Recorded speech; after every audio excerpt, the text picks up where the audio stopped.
Je vous explique notre projet. Donc vous voyez, ça c'est un recueil d'un artiste qui s'appelle Edmond François Calveau. Donc c'est pas un nom qui doit vous dire grand-chose. C'est un dessinateur qui a vécu au XXe siècle. Et ce recueil de dessins, il l'a créé en 1946.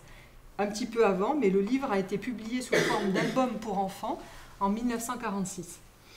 Et cet album, on l'a acheté très cher en 2011. On l'a acheté 40 000 €. Et là, en fait, il est abîmé. Ça ne se voit pas trop. Il y a des petites déchirures, le cuir, il est abîmé.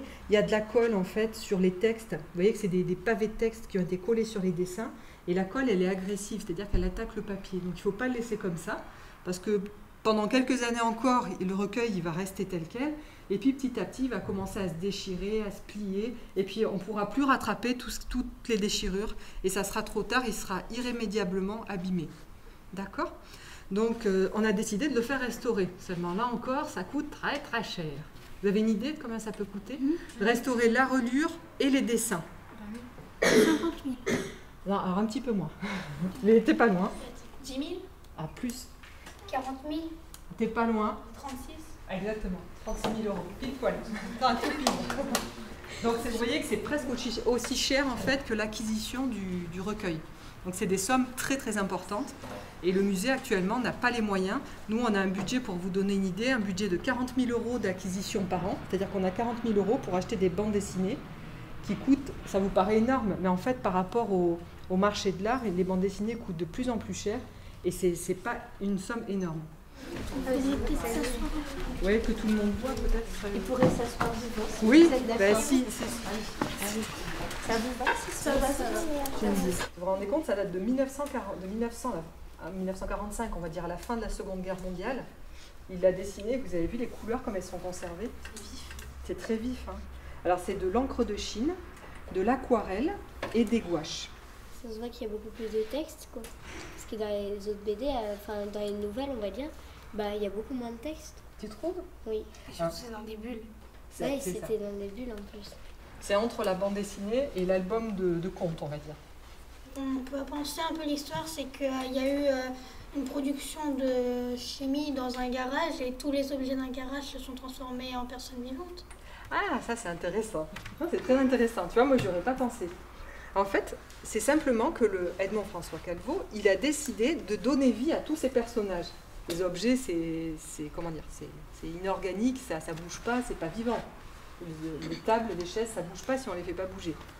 Et bien lui, il a décidé de rendre vivant. Il n'y a pas d'être humain en fait dans l'histoire. Vous aviez remarqué? Oui. C'est que des objets qui sont, vous connaissez le mot? Les objets qu'on rend vivants. Anthropolisme.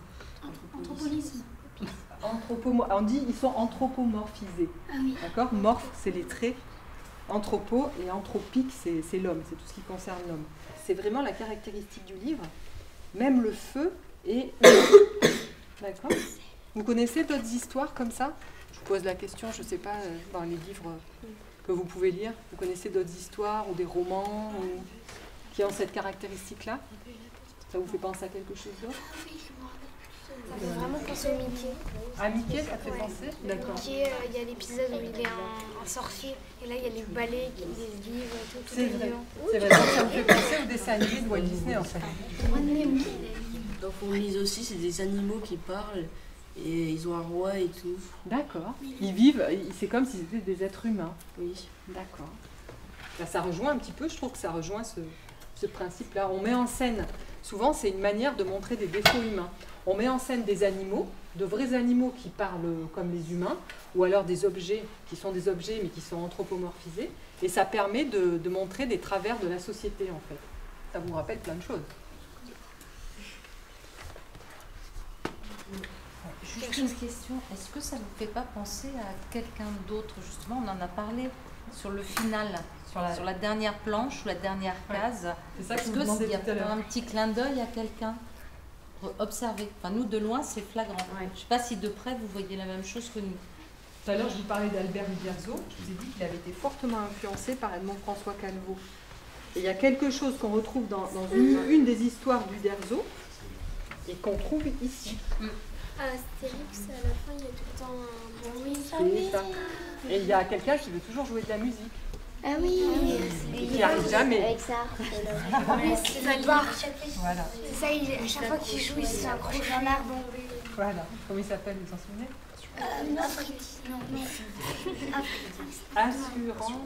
Assurance touriste. Voilà.